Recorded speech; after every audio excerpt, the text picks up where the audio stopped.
कक्षा 9 आर्य कन्या inter college जीव विज्ञान।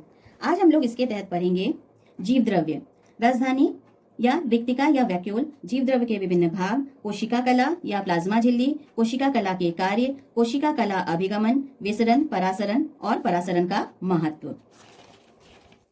जीव द्रव्य के विभिन्न भाग। जीव द्रव्य के 3 प्रमुख भाग होते हैं: कोशिका कला या प्लाज्मा झिल्ली, कोशिका द्रव्य और केंद्रक। यहाँ पर आप लोग कंफ्यूज मत होइएगा। कोशिका के अंदर हमने 3 भाग पहले पढ़ा था, उसके अंतर्गत हमने जीव द्रव्य पढ़ा था और उसी जीव द्रव्य को अब हम लोग आगे डिटेल में पढ़ रहे हैं। जीव द्रव्य के अब 3 भाग है: कोशिका कला या प्लाज्मा झिल्ली, कोशिका द्रव्य या केंद्रक। समझ में आया बच्चों? अब जीव द्रव्य के अंतर्गत कोशिका कला के बारे में पढ़ेंगे। यह 75 एंगस्ट्रॉन मोटी, लचीली और अर्धपारगम्य जीवित कोशिका होती है। इसमें 3 स्तर होते हैं। ये मध्य का भाग जो होता है, अध्रुवीय स्तर जो है, ये 2 लेयर्ड है, 2 हिस्सों में है। ये लिपिड का बना होता है और दोनों ध्रुवों की ओर ये वाला हिस्सा जो है, ये प्रोटीन का बना हुआ होता है स्तर। तो इसमें लिपिड स्तर जो होता है वो दोहरा स्तर है और ये 45 एंगस्ट्रॉन का होता है। और ये जो प्रोटीन का स्तर है, ये दोनों ओर 15 एंगस्ट्रॉन मोटा होता है और ये सब मिलाकर 75 एंगस्ट्रॉन मतलब 75 एंगस्ट्रॉन मोटा हो जाता है। तो कोशिका कला की अगर मोटाई पूछी जाए तो आप क्या बताएंगे? 75 एंगस्ट्रॉन। इसके बाद हम लोग पढ़ेंगे कोशिका कला या प्लाज्मा झिल्ली के कार्य। अब कोशिका के बाहर रक्षात्मक आवरण बनाती है। ये क्या काम करती है? कोशिका के बाहर रक्षात्मक आवरण बनाती है, मतलब इसके अंदर की सभी चीजों की ये रक्षा करती है। कोशिका को निश्चित आकार देती है। कोशिका द्रव तथा उसके घटकों को बाहरी पर्यावरण से अलग करती है। इसके बाद और क्या काम करती है? जो मुख्य काम है, कोशिका के अंदर आने या कोशिका के बाहर जाने वाले पदार्थों का नियंत्रण एवं संचालन करती है। कुछ विशिष्ट पदार्थों के अणु ही कोशिका कला के से अंदर अथवा बाहर आ जा सकते हैं। इसी कारण कोशिका कला को वर्णात्मक पारगम्य झिल्ली कहते हैं। क्या कहते हैं? वर्णात्मक पारगम्य झिल्ली। ये आपका सवाल आ सकता है कि कोशिका कला को वर्णात्मक पारगम्य झिल्ली क्यों कहते हैं? तो ये इसका आंसर हो जाएगा। इसके बाद आपको यह पूछा जा सकता है कि अगर कोशिका झिल्ली फट जाए या टूट जाए तो क्या होगा?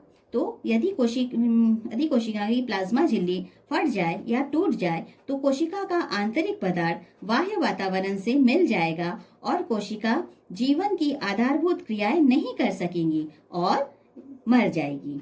इसके बाद हम लोग पढ़ेंगे, अच्छा इसको बात पढ़ने से पहले ये आप देख लीजिए कि प्लाज्मा झिल्ली जिसकी बात हम कर रहे हैं, कोशिका कला या प्लाज्मा झिल्ली, यह प्राणी और पादप दोनों प्रकार की कोशिकाओं में पाई जाती है। प्लाज्मा झिल्ली की बात कर रहे हैं बच्चों, ध्यान देना। प्लाज्मा झिल्ली प्राणी और पादप दोनों प्रकार की कोशिकाओं में पाया जाता है। इसके पिछले वीडियो में हमने कहा था कोशिका भित्ति के बारे में। कोशिका भित्ति सिर्फ पादप कोशिकाओं में पाया जाता है और जंतु कोशिकाओं में नहीं पाया जाता।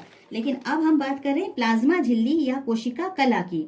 ये प्राणियों में भी पाया जाता है, जंतुओं में भी और पादपों में, दोनों प्रकार की कोशिकाओं में ये पाया जाता है। इसके बाद हम लोग करेंगे कोशिका कला का अभिगमन। इसके अंतर्गत हम लोगों को पढ़ना है विसरण। विसरण में हम लोग क्या पढ़ेंगे?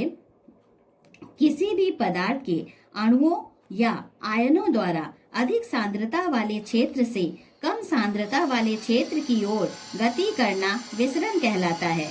यह क्रिया तब तक चलती रहती है जब तक कि माध्यम में अणुओं का विसरण समान न हो जाए। अगर 2 सांद्रता वाला द्रव है तो इसमें पदार्थ के अणुओं क्या होंगे? अधिक सांद्रता वाले द्रव से, या एक ठोस, द्रव, गैस, तीनों में हो सकता है। अधिक सांद्रता वाले क्षेत्र से कम सांद्रता वाले क्षेत्र की ओर ये चलेगा। तो फिर से एक बार देख लेते हैं। किसी पदार्थ के अणुओं या आयनों द्वारा अधिक सांद्रता वाले क्षेत्र से कम सांद्रता वाले क्षेत्र की ओर गति करना विसरण कहलाता है। यह क्रिया तब तक चलती रहती है जब तक कि माध्यम में अणुओं का वितरण समान न हो जाए। इसके कुछ लाभ भी हैं।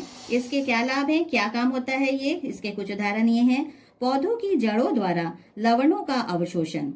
आप लोग सब जानते हो कि पौधे जो है जड़ों द्वारा पानी और लवणों का अवशोषण करते हैं, तो इसमें पौधों की जड़ों द्वारा लवणों का अवशोषण विसरण द्वारा होता है। पौधों की कोशिकाओं एवं एक कोशिकीय जीवधारियों में गैसों जैसे कि कार्बन डाइऑक्साइड और ऑक्सीजन का आदान प्रदान भी इसी के द्वारा होता है।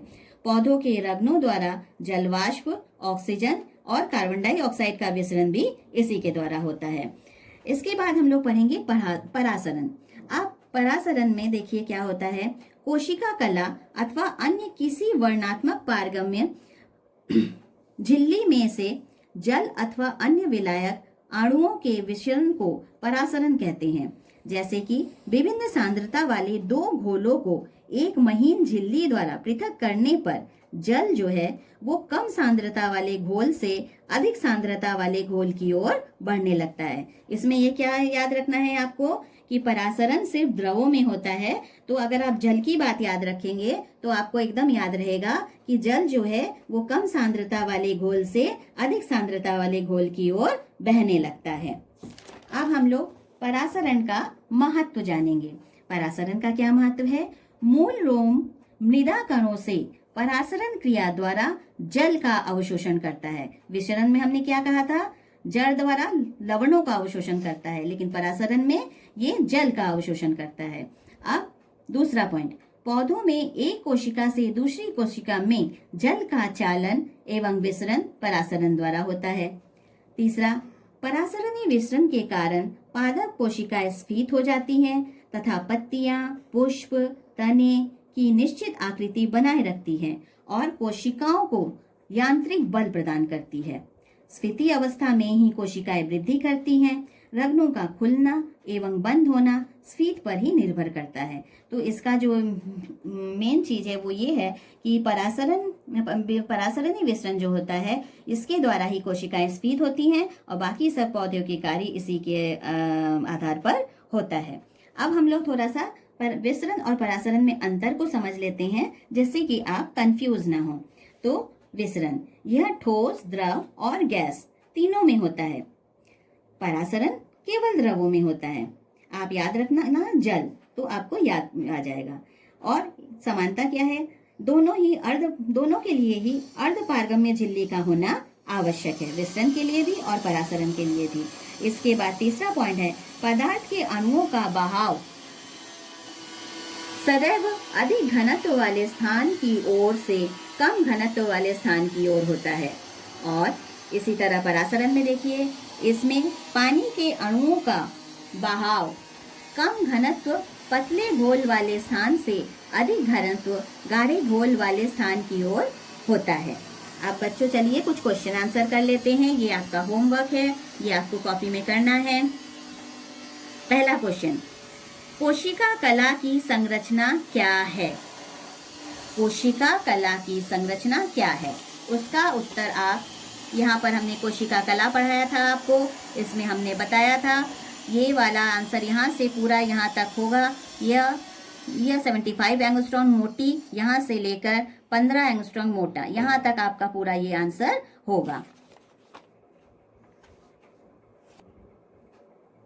तो ठीक है, ये दोनों क्वेश्चन आपने पिछले वीडियो में कर लिया है। पादप कोशिका की पहचान का एक लक्षण और जीवद्रव्य जीवन का भौतिक आधार। इसके बाद ए वाले क्वेश्चन में आ जाइए। फोर्थ क्वेश्चन में कोशिकाओं में कला अभिगमन की विभिन्न युक्तियों का वर्णन कीजिए। यहाँ पे हमने कला अभिगमन पढ़ाया था आपको। ये देखिए कोशिका कला अभिगमन, इसके अंतर्गत विसरण और परासरण ये आपने पढ़ा है। तो ये आप लिखेंगे विसरण, ये पूरा यहाँ से लेकर यहाँ तक पूरा विसरण लिखेंगे और पूरा परासरण हेडिंग के अंतर्गत जितना है परासरण का महत्व तक यहाँ तक पूरा आप इसके अंतर्गत लिखेंगे। इसके बाद क्वेश्चन है क्वेश्चन 5, CO2 तथा पानी जैसे पदार्थ कोशिका से कैसे अंदर तथा बाहर जाते हैं, इस पर चर्चा करें। तो ये आप यहाँ से, इसमें हमने आंसर लिख दिया है आपकी सुविधा के लिए, देख लीजिए। एक बार मैं पढ़ देती हूँ। CO2 की सांद्रता जब कोशिका में उच्च हो जाती है, विसरण द्वारा ये कोशिका से बाहर निकल जाती है, और जब CO2 की सांद्रता कोशिका में निम्न होती है, यानी कि कम होता है, तो बाहर से यह कोशिका में आ जाता है। ये आंसर यहाँ पे लिखा हुआ है पूरा, आप इसी को लिख लेंगे। इसके बाद नेक्स्ट क्वेश्चन है क्वेश्चन 6, प्लाज्मा झिल्ली को वर्णात्मक पारगम्य झिल्ली क्यों कहते हैं? ये भी देख लीजिए बच्चों। ये देखिए बच्चों, यहाँ पर है कोशिका के अंदर आने, ये देख लीजिए, कोशिका कला या प्लाज्मा झिल्ली के कार्य इसके अंतर्गत है। कोशिका के अंदर आने या कोशिका के बाहर जाने वाले पदार्थों का नियंत्रण एवं संचालन आपको लिखना पड़ेगा। यहाँ प्लाज्मा झिल्ली करती है। कुछ विशिष्ट पदार्थों के अणु ही कोशिका के कला के अंदर अथवा बाहर आ जा सकते हैं। इसी कारण कोशिका कला को वर्णात्मक पारगम्य झिल्ली कहते हैं। यदि प्लाज्मा झिल्ली फट जाए या टूट जाए तो क्या होगा? यहाँ भी ये भी ठीक इसी के नीचे से है, जहाँ पे कोशिका कला या प्लाज्मा झिल्ली के कार्य बताया था उसी के नीचे है। ये देखिए उसी के ठीक लास्ट पैराग्राफ, यदि प्लाज्मा झिल्ली फट जाए या टूट जाए तो कोशिका का आंतरिक पदार्थ बाह्य वातावरण में मिल जाएगा तथा कोशिका जीवन की मूलभूत क्रियाएं नहीं कर सकेंगी और मर जाएगी। बस यही लिखना है आपको। एक क्वेश्चन और बचा है बच्चों, लास्ट क्वेश्चन, परासरण क्या है? तो इसमें भी आप वही लिखेंगे। ये आपका परासरण जो हेडिंग है इसके अंतर्गत जितना है, कोशिका कला यहाँ से लेकर घोल की ओर बहने लगता है, बस यहाँ तक लिखेंगे। और अगर लॉन्ग क्वेश्चन में आएगा तो आप परासरण के महत्व भी पूरा लिख दीजिएगा। ये डिपेंड करता है कि क्वेश्चन कितने नंबर का है। बस बच्चों